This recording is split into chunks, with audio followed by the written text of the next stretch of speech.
Hello guys! Sa ngayon, tuturo ko kung paano mag-load ng GSAT gamit ang GCash.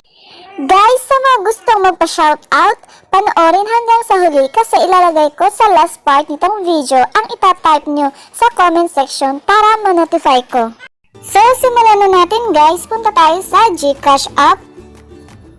Open natin.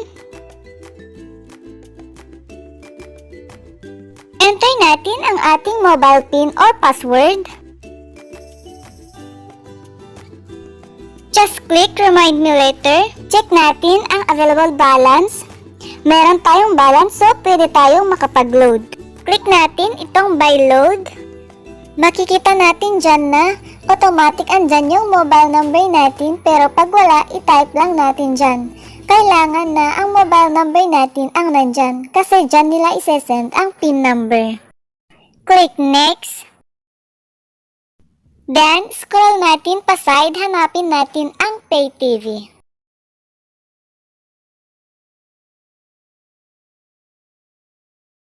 Yan siya, click natin. Makikita natin dyan na may Signal, GPinoy, Satellite, GSAT HD, and others. Hanapin lang natin yung gusto nating i-load.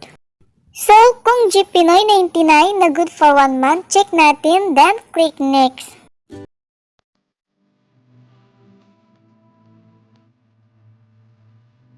Click Pay 99. Pag nabayaran na natin, may marireceive tayong message through SMS na galing kay GCash.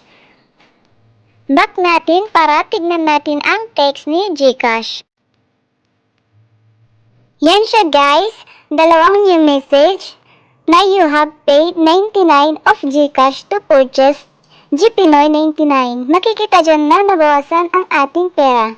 Then yung PIN number, eto siya guys, copy natin. Before natin i-load guys, ipakita ko muna ang date ng subscription end or expiry date ng ating GSAT para makita natin before and after ma-load.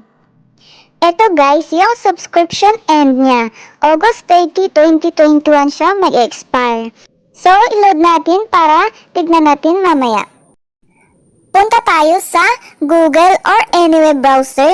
Pero ako, Google ang ginagamit ko kaya open natin. Type natin sa search bar ang igsat.asia. Then, click natin GPinoy igsat.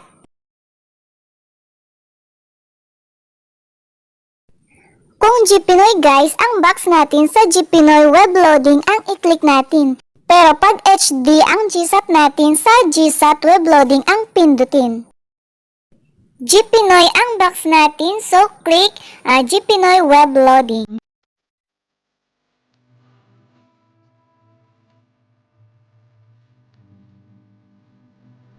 Type natin ang box number dyan.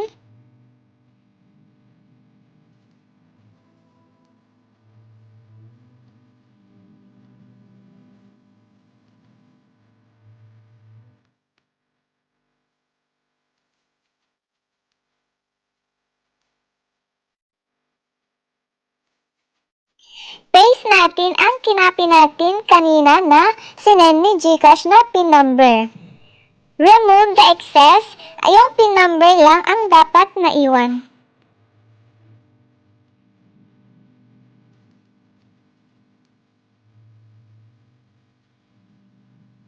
Pagkatapos, enter natin ang CAPTCHA.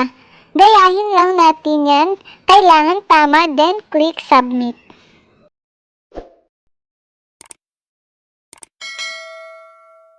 Check natin guys kung loaded na siya. Ang pindutin natin ay GPinoy, pero kapag HD, ang GSAT ang pindutin. So, click natin GPinoy, then enter natin ang box number ng ating GSAT, then Submit.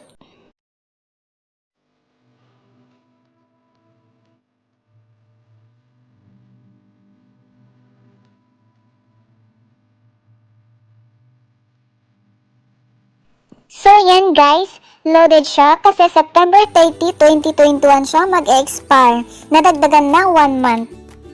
Ito yung kanina na hindi pa na-load, August 30, 2021 siya mag-expire. So guys, kung gusto nyong magpa-shoutout, siguraduhin nakapag-subscribe, then comment sa comment section, Dan, GSAT, GCash, para ma-notify ko kayo, then isa-shoutout natin sa next natin video. Please subscribe and thank you for watching!